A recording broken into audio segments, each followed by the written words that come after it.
هموطنان عزیز، میهمانان گرامی، به شرافت استقلالیت دولتی، صلح و آرامی و ثبات سیاسی، همکاری های مملکت ما با بسیار کشورهای خارجی در ساحه‌های گوناگون اقتصاد ملی تا رفت تحکیم و گسترش یافته، صدها کارخانه‌های نو مجهز با تکنولوژی‌های معاصر کارکرد و استحصال محصولات صنعتی جوابگوی با طلبات معیارهای بین المللی با فعالیت شروع کرده ایستادند که این روند نیک در نوبت خود یکی از عامل‌های مهمترین رشد اقتصادی تاجیکستان عزیز ما می‌باشد.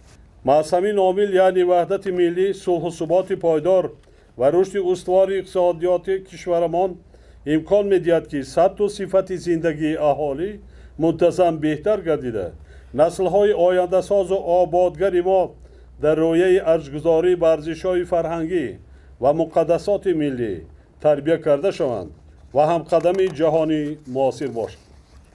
در نتیجه عملی سازی استراتژی و برنامه‌های رشد اقتصادی و اجتماعی و توسط دستگیری همه‌جانبه بخش صاحبکاری با ما میسر گردید که تنها در دوام یک چند سال اخیر صدها کارخانه‌های خرد و بزرگ از جمله کارخانه‌های مشترک عاید به کارکرد و استحصال محصولات صنعتی را ساخته مورد استفاده قرار دهیم. نتیجه مهمترین روند سازندگی این است که هزارها جایهای نوی کاری مهیا گردیده. با همین راه ما به منتظم بالا رفتن شرایط زندگی اهالی مملکت موفق شده ایستاده‌ایم. رشد ساحه صنعت از جمله استحصال و کارکرد مصالح ساختمان یکی از راه‌های اساسی تامین نمودن پیشرفت و تحکیم اقتدار اقتصادی دولتمان به حساب می رود، زیرا در این جاده کشور ما دارای منبع‌های بزرگی اشیاء خام طبیعی و ذخیره و امکانات‌های فراوان می باشد. خرسندی آور است که امروز ما و شما با مقصد وسعت بخشیدن به روند سازندگی و آبادانی کشور عزیزمان شاهد آغاز بنیاد کارخانه‌های سمنت براری، کفل براری و شیشه براری در حدود منطقه آزاد اقتصادی دنغره گردیدیم که توسط سرمایه‌گذاران وطنی و خارجی انجام داده میشد. یعنی واسطه سرمایه مستقیم با مبلغ بیش از 230 میلیون دلار آمریکایی را تشکیل می‌دهد. به این مناسبت همه شما حاضرین گرامی از جمله میهمانان ارجمند را تبریک گفته به بنیادکاران و سرمایه‌گذاران انشاءات امروزه برای کار آرزومندم. کارخانه سمنت براری که با مبلغ‌زاری صاحبکاران وطنی و خطایی در حجم 1 میلیارد سامانی ساخته می شود از جمله تدبیرهایی است که بر رشد ساحت تکانی جدی خواهد داشت. اقتدار سالانه کارخانه استحصالی 1,600,000 تن سمنت را تشکیل می دهد و طبق نقشه سال 2016 به استفاده داده می شود. در دوره ساختمان کارخانه 150 نفر شهروندان وطنی به کار جلب کرده شده. بعد به فعالیت آغاز کردن کارخانه در مجموع 800 نفر متخصصان و کارگران محلی با جای کار دائمی تامین کرده می شود. در شفت کارخانه سمنت براری، کارخانه کفل براری و شیشه براری موردی بهره برداری قرار داده می شود. پرتو این کارخانه در کارخانه سمنت براری مورد استفاده و کارکرد قرار داده می شود که این به حفظ محیط زیست و رعایت معیارهای اکولوژی مساعدت خواهد نمود. کارخانه کفل براری با سرمایه‌گذاری خارجی با مبلغ 100 میلیون سامانی بنیاد می‌گردد.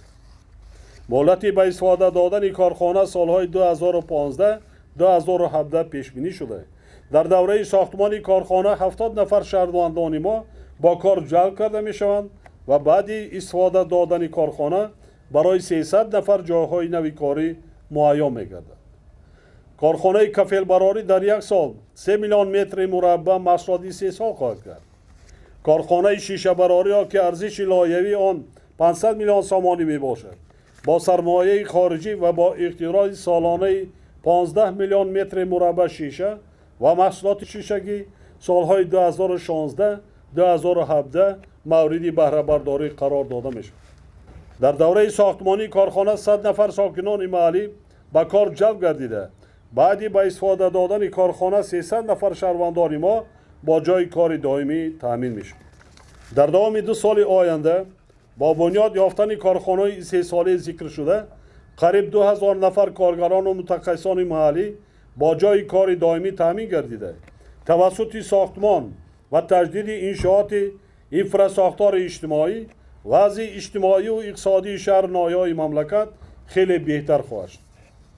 دوستان عزیز، حکومت مملکت جهت رشد سرمایه‌گذاری، واردات تکنیک و تجهیزات و تکنولوژی‌های معاصر، تشکیل کارخانه‌های مشترک در منطقه‌های آزاد اقتصادی از جمله در سمت افزایش استحصال محصولات رقابت‌پذیر با صادرات نگرانیده شده و با این وسیله زیاد کردن جایهای نوی کاری و بلند برداشتن سطح و صفت زندگی مردم تدبیرهای منتظم و ضروری می‌اندیشد.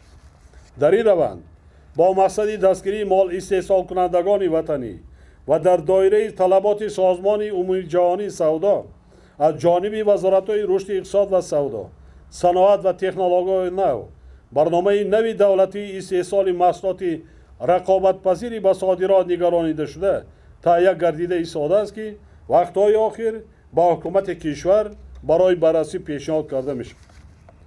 هدف اساسی از این اقدام پیش از همه تطبیق ثمره بخش برنامه و لایحه‌های سرمایه‌گذاری، وسعت دادن استحصال مال و محصولات وطنی و بلند برداشتن صفت آنها میباشد که البته برای تشکیل هزارها جایهای نوی کاری، پیدا گردیدن سرچشمه‌های نوی درآمد و تحکیم اقتدار صادراتی کشور مساعدت می‌نماید. حاضرین محترم، با مقصد فراهم آوردن شرایط مساعد برای جلب سرمایه‌گذاری، تشکیل جایهای نوی کاری، جلب تکنیک و تکنولوژی‌های اینواتسیونی و بلند برداشتن اقتدار صادراتی و رشد استحصالات رقابت‌پذیری با صادرات نگرانیده شده در قلمرو کشور منطقه‌های آزاد اقتصادی سوق، 5 دنگره و اشکاشیم تأسیس داده شده. از آغاز فعالیت منطقه‌های آزاد اقتصادی حجم سرمایه‌گذاری مستقیم 97 میلیارد سومانی را تشکیل می‌دهد. منطقه آزاد اقتصادی دنگره سال 2009 در مساحت 521 هکتار زمین تأسیس یافته است. موقع جغرافی منطقه برای توسعه دادن استحصال محصولات صنعتی بسیار موافق می باشد، چونکه آن در سرگه راه اتومبیلگرد بین المللی و راه آهن جایگیر شده است و پیش از همه اشیاء خام معدن نیز وجود دارد. حالا در حدود منطقه ساختمان کارخانه کارکرد نفت با مبلغ‌گذاری 13.5 میلیارد سومانی، کنسترکسیون‌های متالی با سرمایه‌گذاری بیش از 125 میلیارد سومانی و کارکرد نمک با مبلغ 12.5 میلیارد سومانی آغاز شده است.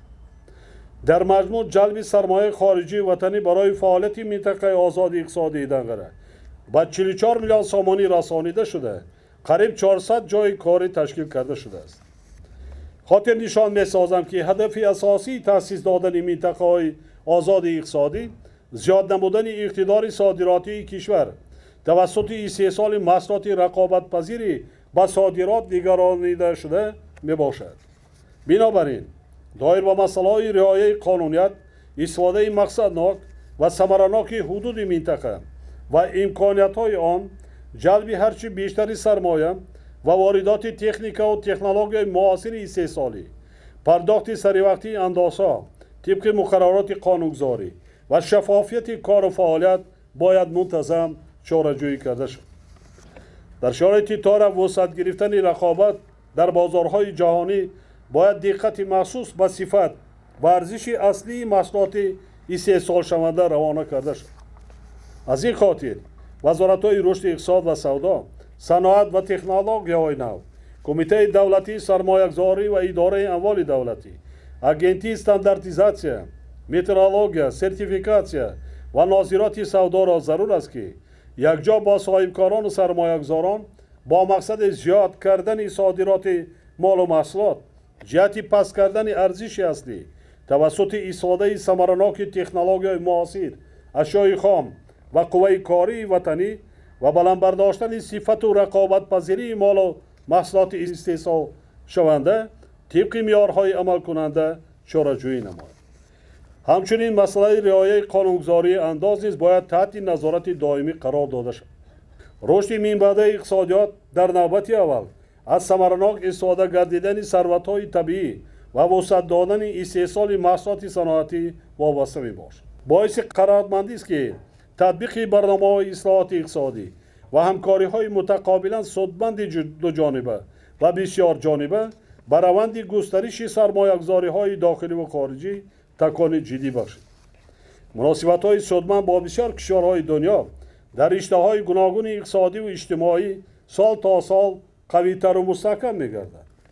بنیاد انشاءات امروزه و مورد بهره برداری قرار گرفتن آنها بی‌شبهه در پیشرفت اقتصاد ملی و تأمین مردم ما با مسائل ساختمانی ارزان نقش مؤثر خواهند داشت.